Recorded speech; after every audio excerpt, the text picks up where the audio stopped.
Hi friends, welcome to my channel. ఈరోజు వీడియోలో గుత్తి వంకాయ కూర ఒక పొడితోటి ఎలా ప్రిపేర్ చేసుకోవాలో చూద్దాం. ఈ పొడి ఒకసారి చేసి పెట్టుకున్నారంటే మనకి ఎప్పుడు కావాలంటే అప్పుడు ఇన్స్టెంట్గా వంకాయలకు కానీ దొండకాయ, కాకరకాయ దేంట్లోకైనా సరే మనం ఈజీగా ప్రిపేర్ చేసేసుకోవచ్చు. సో దీన్ని ఎలా చేయాలో చూద్దాం.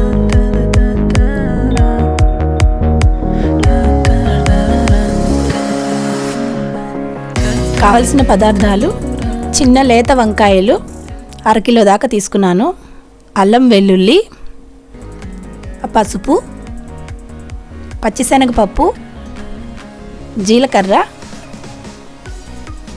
మినపప్పు, ధనియాలు, సాల్ట్, వేరుశనగ గుళ్ళు, ఎండుమిరపకాయలు, చింతపండు.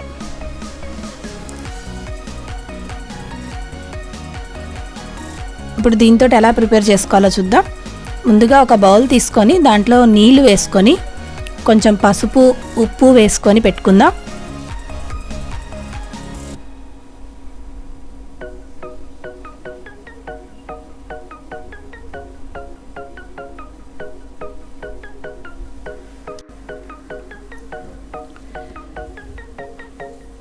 ఇప్పుడు ఈ వంకాయల్ని ఈ విధంగా 4 వైపులా కట్ చేసుకొని లోపల పుచ్చులు ఉన్నాయో లేదో చూసుకొని ఆ వాటర్లో వేసేసుకోండి. ఇలా పసుపు, ఉప్పు వేసే నీళ్ళలో వంకాయలు వేయటం వల్ల చేదెక్కకుండా ఉంటాయి. ఇప్పుడు ఒక్కొక్క వంకాయ ఆ విధంగా కట్ చేసుకొని అందులో వేసేసుకోండి.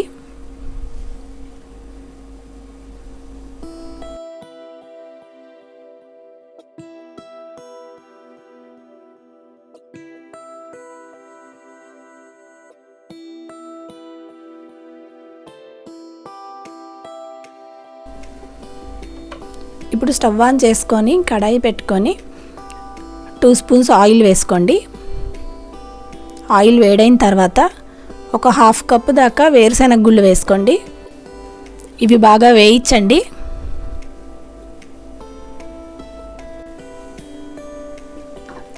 ఇవి వేగిన తర్వాత ఒక సగం కప్పు ధనియాలు, ఇంకో సగం కప్పు పచ్చిశనగపప్పు, సగం కప్పు మినప్పప్పు, 2 స్పూన్స్ జీలకర్ర వేసి బాగా వేయించండి. కొన్ని ఎండుమిరపకాయలు కూడా వేసేసుకోండి. మనకి కూరకి సరిపడ కారం ఎండుమిరపకాయల నుంచే వస్తుంది. మీ కారానికి తగ్గట్టు ఎండుమిరపకాయలు యాడ్ చేసుకోండి. ఇవన్నీ బాగా వేయించుకోవాలి. మీడియం ఫ్లేమ్లో పెట్టుకొని వేయించుకోండి.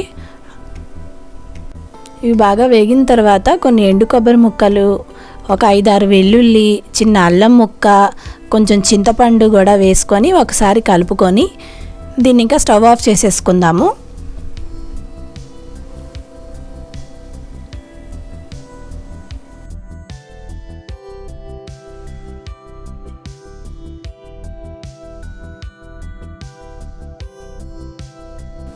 ఇప్పుడు ఇది చల్లారిన తర్వాత దీన్ని మిక్సీ జార్లో వేసుకొని రుచికి సరిపడ ఉప్పు, కొంచెం పసుపు వేసుకొని కోర్సుగా గ్రైండ్ చేసుకోండి.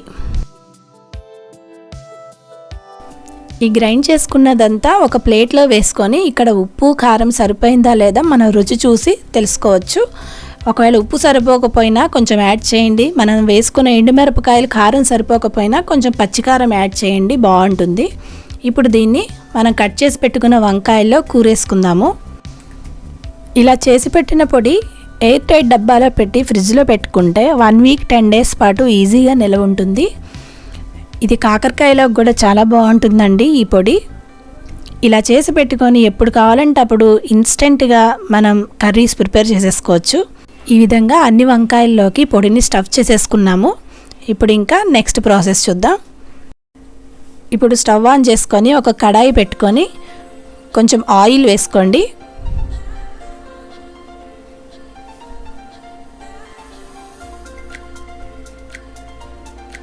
ఆయిల్ వేడైన తర్వాత మనం స్టఫ్ చేసుకున్న వంకాయల్ని ఒక్కొక్కటిగా అందులో వేసేసుకుందాము.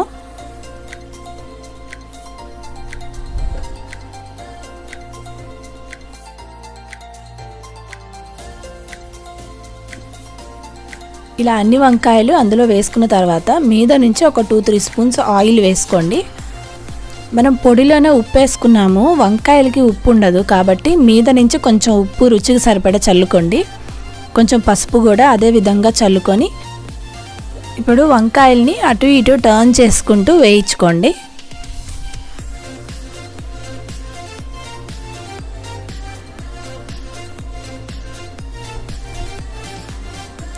మీద నుంచి ఇంకో 1-2-3 స్పూన్స్ ఆయిల్ కూడా వేసుకోండి. ఇది పూర్తిగా ఆయిల్లోనే వేయించాలి. ఇలా వేయించిన తర్వాత ఒకసారి మూత పెట్టుకుందాము. ఇలా మూత పెట్టుకోవటం వలన వంకాయలు తొందరగా మగ్గుతాయి. ఇప్పుడు మళ్ళీ అటు ఇటు టర్న్ చేసుకుంటూ జాగ్రత్తగా వేయించుకోండి.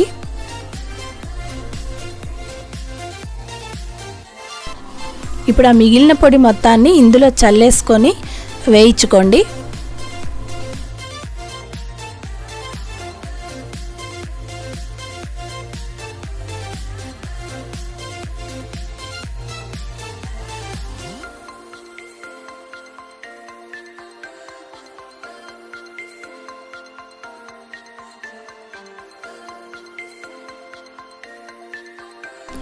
వంకాయలు మనకి కుక్ అయిందా లేదా అనేది ఈ విధంగా చెక్ చేయండి. ఇంకా మనకి కొంచెం కుక్ అవ్వాలి. ఒకసారి కలుపుకొని మూత పెట్టుకొని 1 నిమిషం సేపు కుక్ చేసుకుందాము.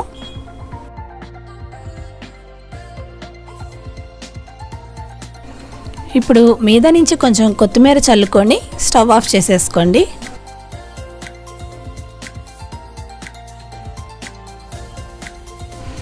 ఇది వంకాయ స్టఫ్డ్ కర్రీ. నేను వంకాయ గ్రేవీ కర్రీ కూడా వీడియో చేశాను. దాని లింక్ నేను డిస్క్రిప్షన్లో ఇస్తాను, ప్లీజ్ చెక్ చేయండి. ఇంతేనండి, చూసారు కదా ఎంతో సింపుల్గా టేస్టీగా గుత్తి వంకాయ కూర ప్రిపేర్ చేసేసుకున్నాము. మీకు ఈ వీడియో నచ్చింది అనుకుంటున్నాను. ఈ వీడియో మీకు నచ్చినట్టయితే లైక్ చేయండి, షేర్ చేయండి, మీ ఫ్రెండ్స్ అండ్ రిలేటివ్స్కి ఫార్వర్డ్ చేయండి. మరిన్ని మంచి రెసిపీస్ కోసం నా ఛానల్ని సబ్స్క్రైబ్ చేసుకోండి. Thanks for watching this video.